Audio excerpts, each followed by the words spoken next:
rio Pajeú, fonte de subsistência para muitos sertanejos e também de inspiração para artistas como Luiz Gonzaga, nos guia neste quarto episódio da série Nosso Patrimônio, Nossa História. É justamente aqui, do sertão do Pajeú, que iniciamos esse novo percurso.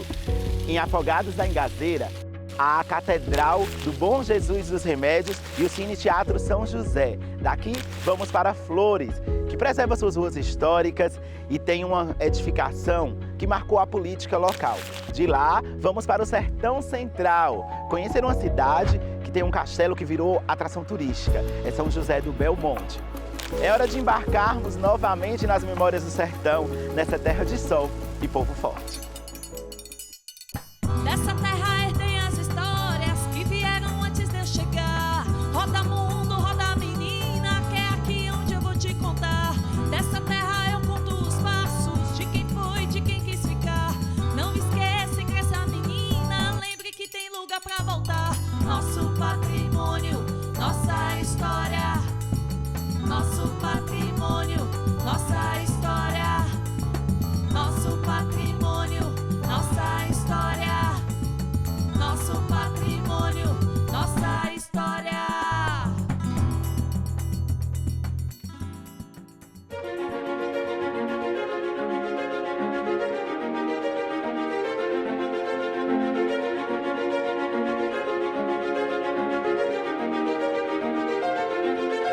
Afogados da Ingazeira, essa cidade onde a cultura popular se encontra com as belezas naturais do rio Pajeú, nos recebe de braços abertos com as bênçãos do Senhor Bom Jesus dos Remédios. Sua catedral, datada do começo do século XX, traz uma imponência e detalhes que chamam a atenção dos seus filhos e de quem a visita.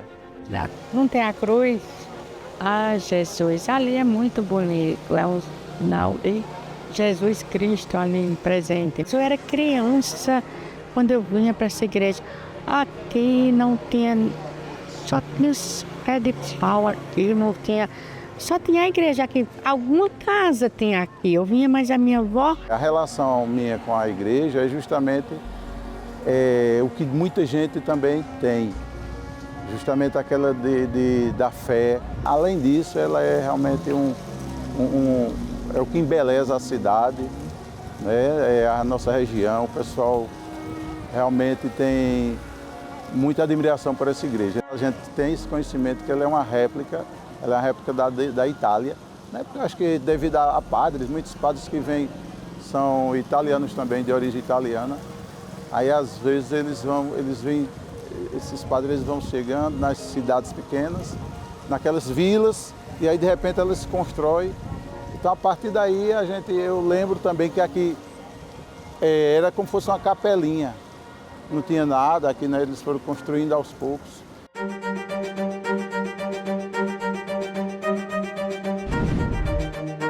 Afogados da Ingazeira, uma das tantas cidades sertanejas que viram o trem passar trazendo desenvolvimento. Sua estação foi inaugurada em 1949 e durante alguns anos foi a ponta de linha. Mas hoje, seu conjunto ferroviário, mesmo tombado, infelizmente encontra-se em uma situação de quase abandono. São 3 edificações por onde muitos chegaram e outros tantos partiram.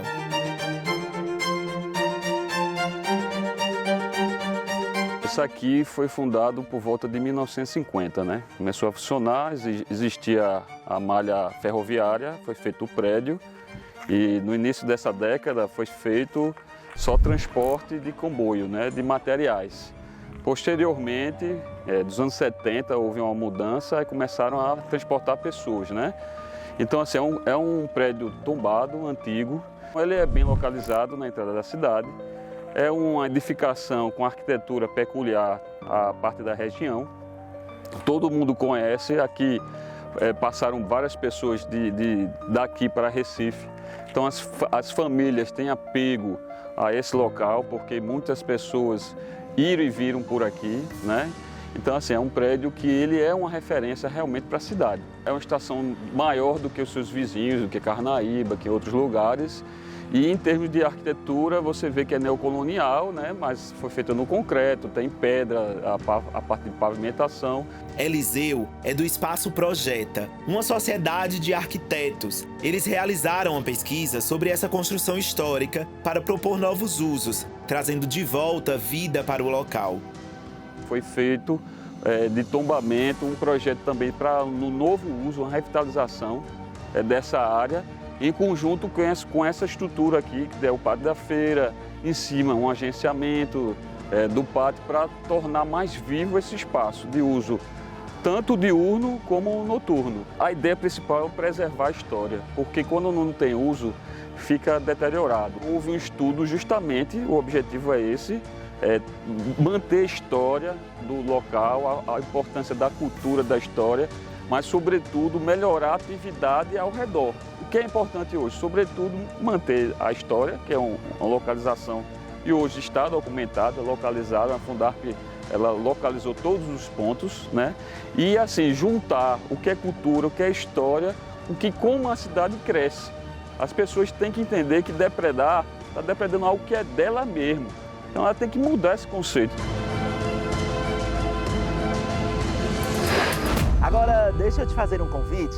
Vamos ao cinema, mas esse é um cinema especial, um cinema de rua que fica aqui em Afogados. Ele é o único desse tipo no sertão que ainda tem uma programação regular. Vamos ao Cine Teatro São José.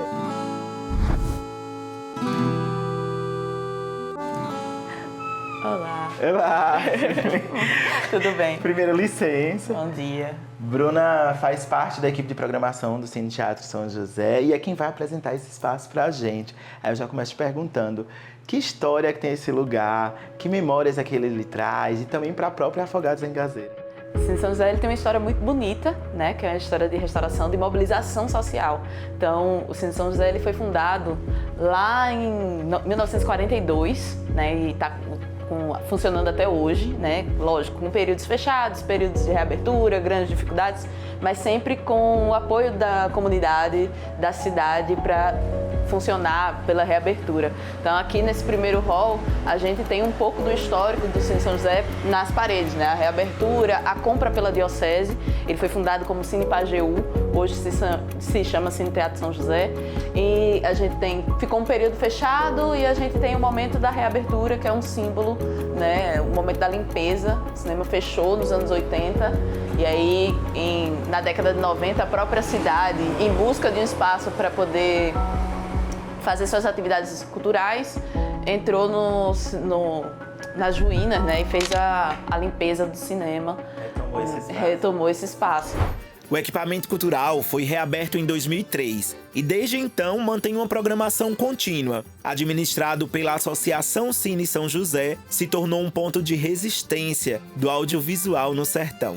Foi quando a gente, eu, William e mais um grupo, entramos e começamos a participar também da administração do cinema. De 2021 para cá a gente está funcionando regularmente, de quinta a domingo, com filmes nacionais, filmes estrangeiros, uma programação bem bonita, que não perde para nenhum cinema do shopping. Ah, que massa! Agora eu acho que, como eu, muita gente está na expectativa de conhecer. De conhecer a sala. Podemos entrar? Vamos lá.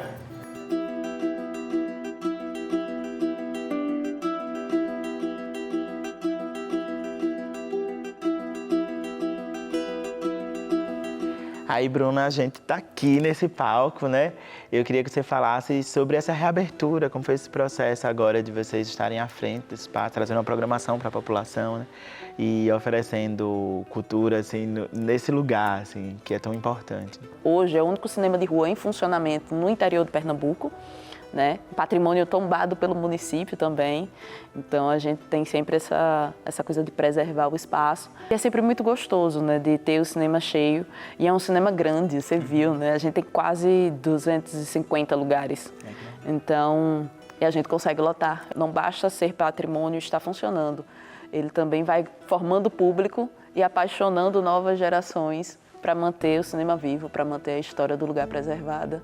Então, botar esse nomezinho na história e fazer parte. O Cine São José faz parte da minha vida também, da minha mudança de vida.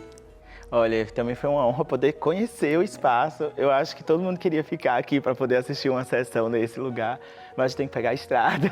Mas te agradeço. Vamos para a próxima parada. Obrigado, Obrigada, viu? viu? Obrigadão.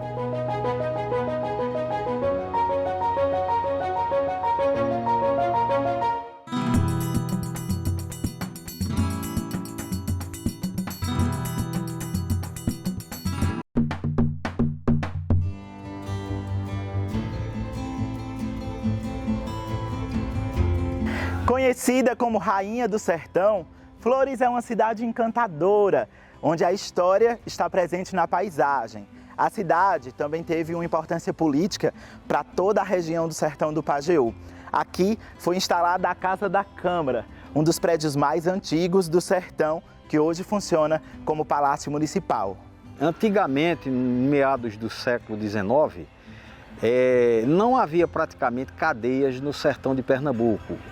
Era uma carência muito grande, havia muitos deputados fazendo depoimentos calorosos na Assembleia pela falta de apoio ao aparato judiciário e policial no sertão. Tanto que em 1866, o presidente da província falou e destacou que era preciso se fazer uma cadeia com uma estrutura melhor no sertão e a parte mais centralizada seria Flores do Pajeú. Quando foi em 1872, começou a construção desse prédio. Esse prédio aqui foi construído para ser a Câmara, para ser o local do aparato judiciário e policial e a cadeia de Flores, que foi inaugurada em 1881. Ela passou 10 anos para ser concluída, esse prédio. Hoje, esse prédio aqui funciona somente a sede administrativa do município, portanto, a prefeitura.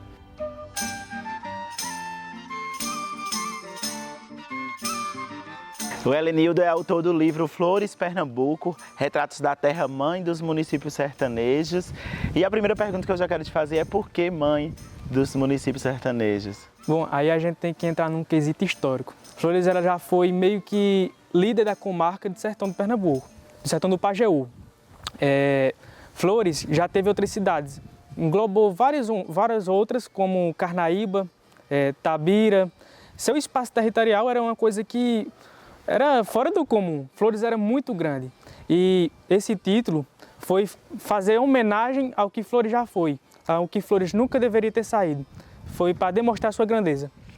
E como foi o processo assim, dessa pesquisa, se debruçar sobre essa memória e ter que resumir ela no livro? Eu gostaria de ressaltar que essa não foi uma iniciativa minha, foi uma iniciativa de Rosemary, que é uma pessoa bem incrível, uma profissional maravilhosa. Eu já tinha alguns projetos, tentava fazer alguma coisa que chamasse a atenção do povo, que chamasse a atenção para a educação, para a cultura.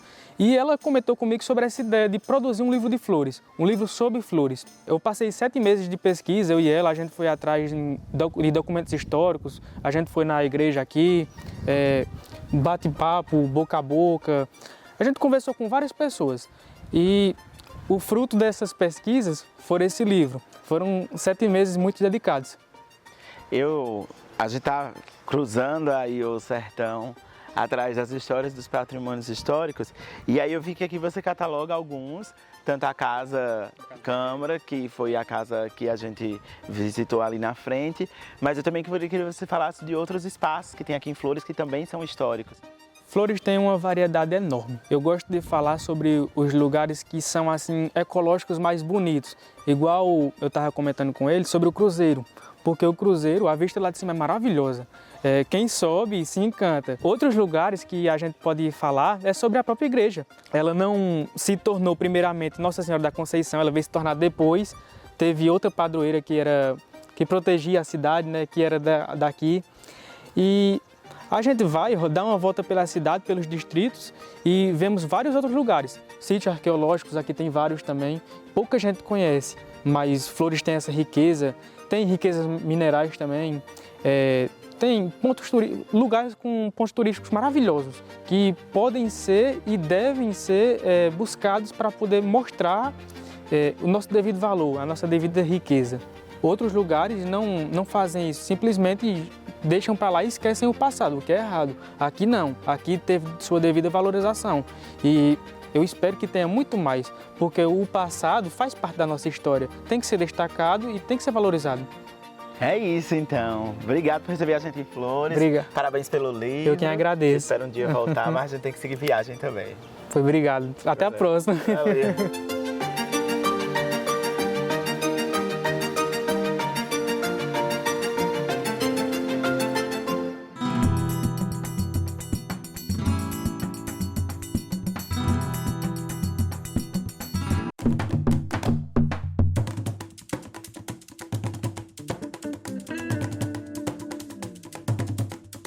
Deixamos o Pajeú e chegamos no Sertão Central. Estamos na terra da Pedra do Reino, São José do Belmonte. Aqui vamos conhecer este prédio. Ele tem 15 metros de altura e levou 15 anos para ficar pronto. É o Castelo Armorial. Vamos lá dentro comigo?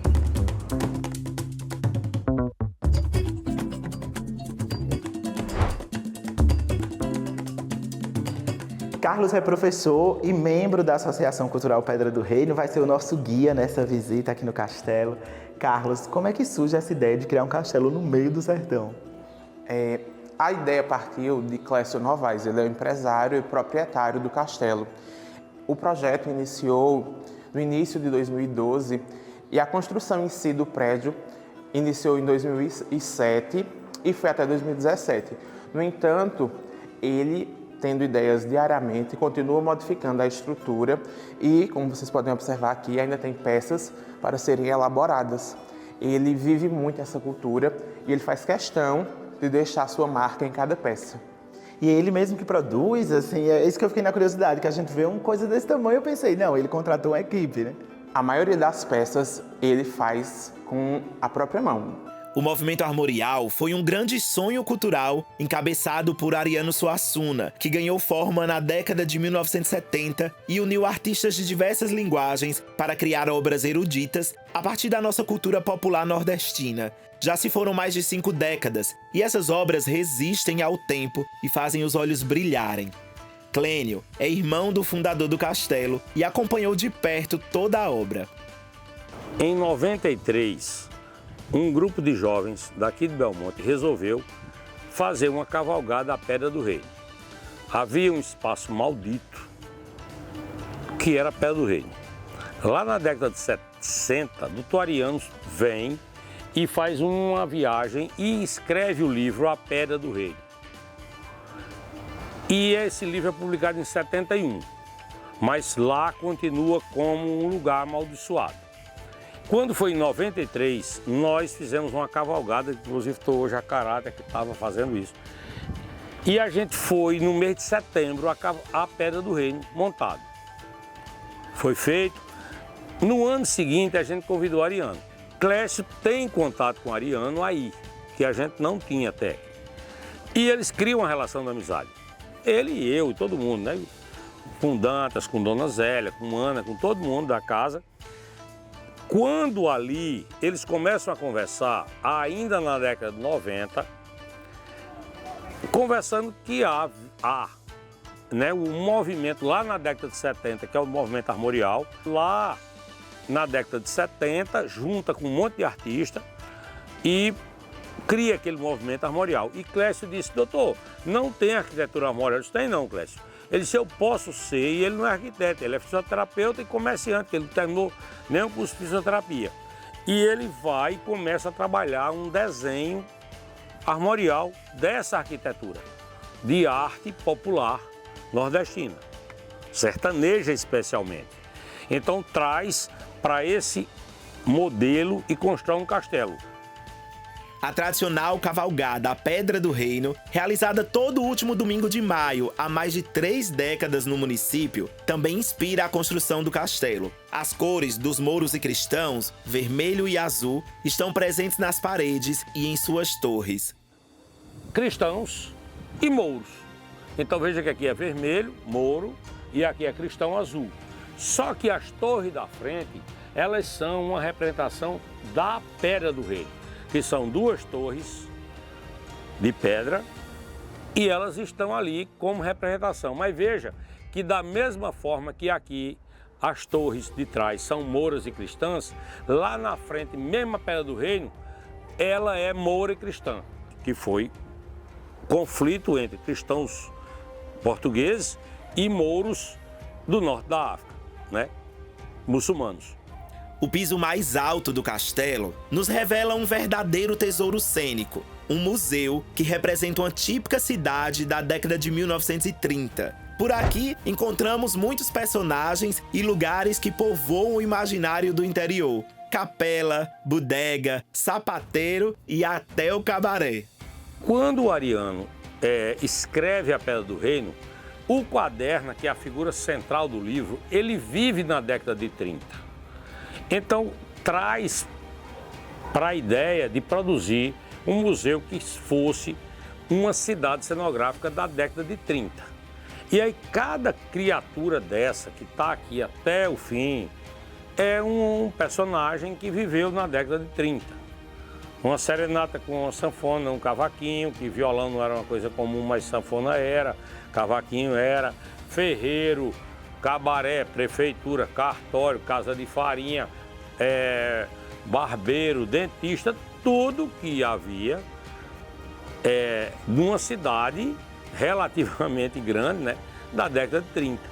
A paixão do criador Clécio Novaes está em cada detalhe de sua grande obra, muitos deles feitos pelas suas próprias mãos. Não há como não se encantar com essa doce loucura. Não há nada aqui que seja mais interessante do que a paixão e a dedicação do meu irmão. Nada. Cada peça, cada obra é muito importante, mas a insanidade dele, que desde o primeiro momento, a única pessoa que calou foi papai. Essa é a terra da Pedra Bonita, hoje conhecida como Pedra do Reino, palco do movimento sebastianista e inspiração para o mestre Suassuna escrever um de seus romances mais conhecidos. Carlos nos leva para conhecer um memorial dedicado às tradições dessa terra. O movimento Pedra do Reino, ele tem suas raízes fincadas no movimento armorial e também no movimento sebastianista, que é o que deu origem ao mito que cercava a tragédia que aconteceu na Serra do Catulé. Foi a partir desse acontecimento que todos os registros, análises e estudos foram realizados e que deu origem a todo esse acervo que está registrado aqui no Memorial Pedra do Reino. O Memorial Pedra do Reino é um espaço de visitação. Ele é dividido em duas alas. O primeiro espaço destinado a registro histórico, que, como vocês podem observar, e a segunda parte é uma homenagem aos feitos da associação, onde vocês podem encontrar fotos dos presidentes, das rainhas, dos reis e de eventos que surgiram, aliás, que aconteceram e que marcaram a história da nossa cidade. O movimento Pedra do Reino é um marco histórico. Existe Belmonte antes desse movimento e depois desse movimento. Foi através desse movimento, influenciado principalmente por Ariano Suassuna, que a cidade teve sua visibilidade ampliada. Então, a cada ano que passa, a gente recebe uma maior quantidade de visitas, a gente recebe mais pessoas curiosas pela história e, acima de tudo, a gente percebe a amplitude que essa cultura está tomando. Que lugar interessante que é São José do Belmonte, né? Obrigado por nos acompanhar nessa viagem e até o próximo episódio.